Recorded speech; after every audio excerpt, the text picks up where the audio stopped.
அன்புள்ளம் கொண்ட அன்பர்கள் நண்பர்கள் அனைவருக்கும் வணக்கம். இது பாலா டிப்ஸ் கார்னர் அடுத்த வீடியோ பதிவு.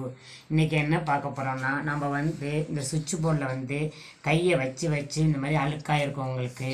அதே போல் வேறு எந்த அழுக்கு இருந்தாலும் பெயிண்ட் அடித்த அழுக்கு எதாக இருந்தாலும் சரி, இந்த சின்ன ஒரு உப்பு காகிதத்தை வச்சு இதை வச்சே நம்ம இதை க்ளீன் பண்ணிடலாம். பாருங்கள்,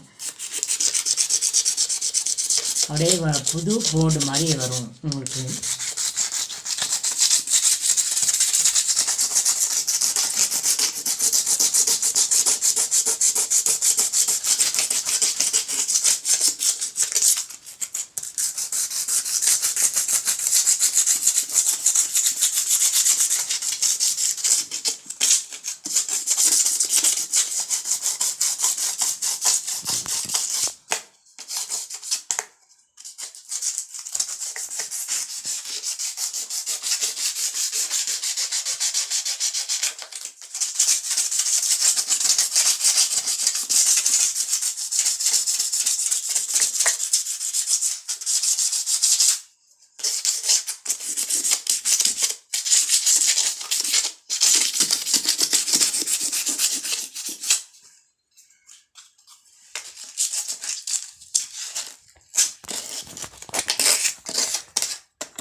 பாருங்கள், எல்லா இடத்தையும் தேய்ச்சி இவ்வளோ சவுண்டாக பார்த்துங்க. இந்த மாதிரி இதையும் நல்லா தேய்க்கணும். கொஞ்சம் உப்பு காய்கறி தான் இதுக்கு தேவைப்படுறது.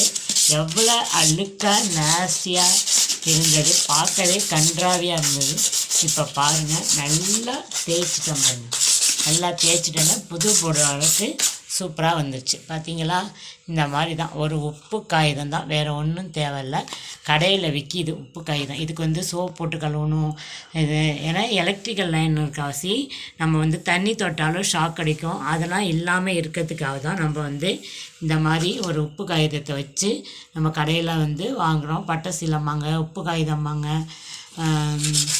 அந்த மாதிரி சொல்லுவாங்க. ஒரு 4 ரூபா தான் நான் முதல்ல வாங்கிட்டு வந்தது. அன்றைக்கி ஒரு நாள் வேறு யூஸுக்காக எடுத்துக்கிட்டேன். இன்னும் ஒரு காவாசி இருந்தது, அதை தான் இப்போ நான் எடுத்து யூஸ் பண்ணுறேன். பாருங்கள், சூப்பராக இருக்கு. அடுத்து இப்போ பெட்ரூம் இது சுவிட்ச் போர்டை சரி பண்ணிட்டேன். அடுத்து இது கிச்சன் பாருங்கள். இப்போ இதை க்ளீன் பண்ணி காட்டுறேன் உங்களுக்கு. லைட்டோட ஆஃப் ஆகி போயிடுது உங்களுக்கு.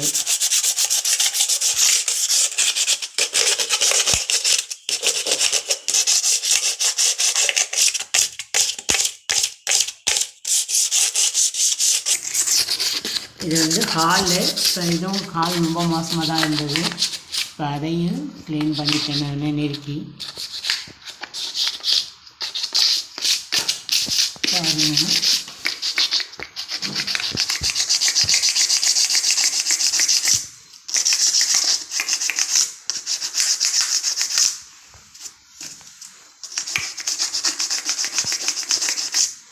சுவிட்ச் போர்டு இடுக்கில் எல்லாம் தேய்க்கணும்.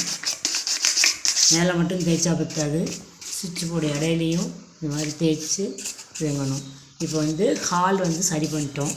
அடுத்து வெராண்டா பார்க்க போகிறோம்.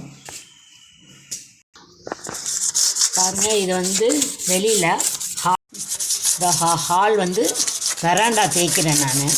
ஸோ இந்த மாதிரி தேய்ச்சி ஒவ்வொரு இதையுமே நீங்கள் க்ளீன் பண்ண வேண்டியதான். இதுக்காக சுவிட்சை மாற்றணும், சுவிட்ச் போர்டை மாற்றணுங்கிற அவசியம் கிடையாது. ஓகே ஃப்ரெண்ட்ஸ், இந்த வீடியோ பிடிச்சிருந்தா லைக் பண்ணுங்கள், ஷேர் பண்ணுங்கள், கமெண்ட் பண்ணுங்கள், சப்ஸ்கிரைப் பண்ணுங்கள். இந்த மாதிரி யாருக்காவது ஃப்ரெண்ட்ஸுங்களுக்கும் இந்த மாதிரி சொல்லுங்கள், இந்த மாதிரி இருந்தால் இதெல்லாம் சரி பண்ணலாம் அப்படின்னு சொல்லி. Thank you friends, all of you.